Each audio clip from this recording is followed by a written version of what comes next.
So this video is going to be a quick and dirty overview how the unique MANX political system works and what Lord LISVANE had to say about that in 2016. But I also thought it was a good point to add a little bit of an explanation as to how a scruffy looking bloke like me, who lives in an old fisherman's cottage on Factory Lane and drives around in a rusty old transit van, came to be talking to this bloke about how our parliament actually works. So when I was at school, I wanted to be a mechanic, but my dad, who spent his entire life wearing overalls, was of the opinion that if you ended up wearing overalls, you hadn't worked hard enough at school. And so because I was also pretty keen on making things, that's basically how I ended up studying architecture. And I was pretty good at studying architecture. I came out with a first class degree and then went off to Holland to do my year in practice, which is when I realised that being an architect involves quite a lot of sitting behind a computer and letting other people actually build the things you design, and I wasn't really very happy about that. So I took a bit of a pivot and went to do a taught master's degree in development planning at the DPU, which is part of the Bartlett School at UCL, instead of continuing on to the regular diploma in architecture. And it was when I was developing the ideas for my dissertation there that the ideas I'm still talking about now with regard to politics started to form. So when I finished my master's degree, what I actually wanted to do was run away to Africa on an adventure. But of course, sometimes life has other plans for you. So I ended up back in the Isle of Man working as a cabinet maker as a bit of a stopgap. From there, I got into heavy structural carpentry back in the UK, and from there came back to the Isle of Man in around 2008 to start my own businesses. One of those businesses was the first to import processed biomass fuel to the Isle of Man, and off the back of that, I started to get involved in local politics, which eventually led to, through various twists and turns, to my speaking to Lord LISVANE and standing for election in 2016. My main business has been mostly focused on construction and sort of specialist civil engineering, and I've been incredibly lucky. I've worked on some incredible projects, from building the first straw bale buildings on the Isle of Man to developing master plans and design projects across the island, to rebuilding the Laxey Wheel, to little jobs like installing the new security scanners at the airport.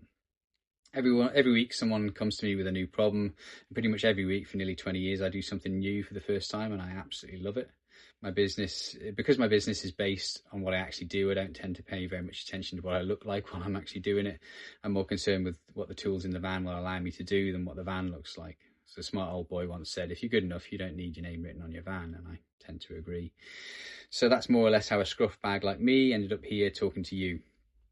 So the MANX political system. After the general election, the first significant task for all the newly elected MHKs is to select the new chief minister, and that person then selects the cabinet and the other members of government.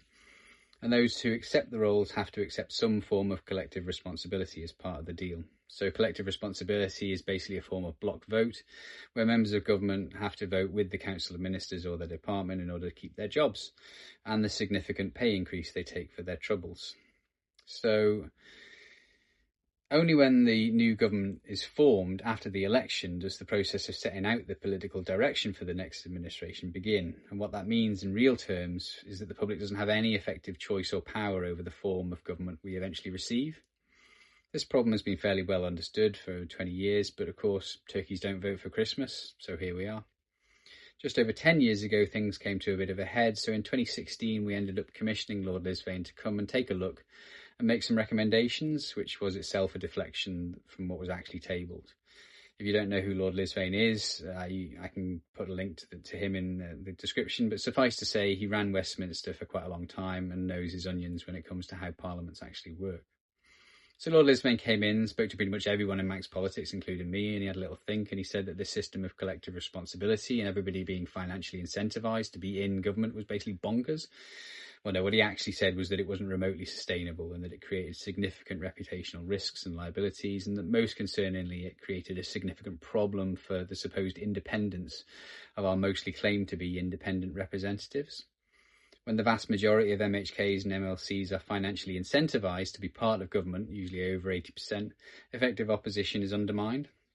He was very clear. He said that system should end, and Tynwald received this report 10 years ago. We still have the system of departmental membership, collective responsibility, and the financial incentives eroding trust in government, fueling failure, dissatisfaction. Again, turkeys don't vote for Christmas.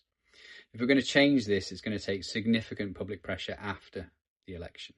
Lord LISVANE essentially recognised this problem as well and said some nice things about what I was suggesting back there. His report is available on the government website, and I'll post a link to that as well.